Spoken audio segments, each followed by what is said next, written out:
After selecting my best starting geometry, we evaluated that it was going to be the sphere. So what I'm going to do with the sphere in this case is I'm just going to take a look at what is the best way that I could put these into.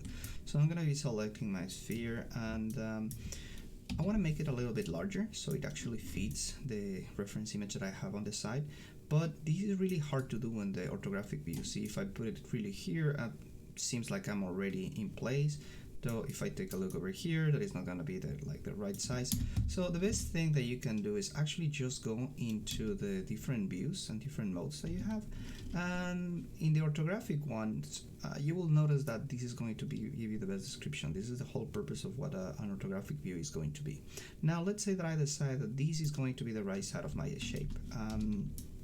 After I do that, this is going to be occluding the view of my reference image, so that's something I cannot really work with. Neat trick that you can do here is just work with the actual wireframe of the shape, and then you should be able to just make it a little bit better. Unfortunately, in most cases, you actually want to see all of the faces so you can work with them. What I like doing here is starting to work with new materials. So it is a terrible idea to start modifying the base material. This is by default inside of Maya a Lambert one. This is what it will know as. If I go to the attribute editor, you will see that all of the starting shapes are going to come up with that material, Lambert one. But I don't want to modify this material. What I want to do is create a new one. If I modify Lambert 1 and make a different material that is going to come also with that Lambert 1, it is going to have these new modified materials. So the best thing that you can do is just create a new one. I'm going to select my object, right click, and go down to assign favorite material.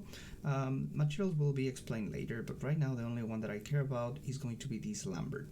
Lambert is nice because it's not going to show any specular highlights that are going to get in my way. So what I'm going to do here is I'm going to follow the Unreal Engine convention for names for materials. This is going to be an M underscore, and I'm going to be calling this modeling. Now I also know that this is going to be a temporary material, so I will just add that T at the beginning. That is me convention. That's personally what I like doing. So this shading engine is going to be called modeling. It's basically the shader that Maya uses, while this material is the name that is going to get exported from your material. So that's about it.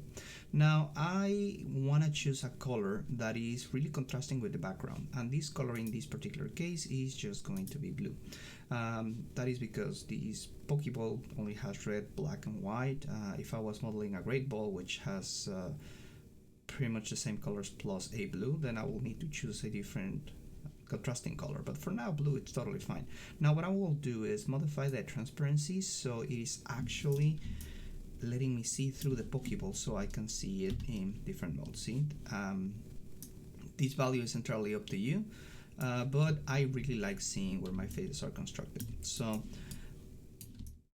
this is a great point to stop the video, and next time I'm going to be talking about how to start actually creating the geometry for the Pokeball.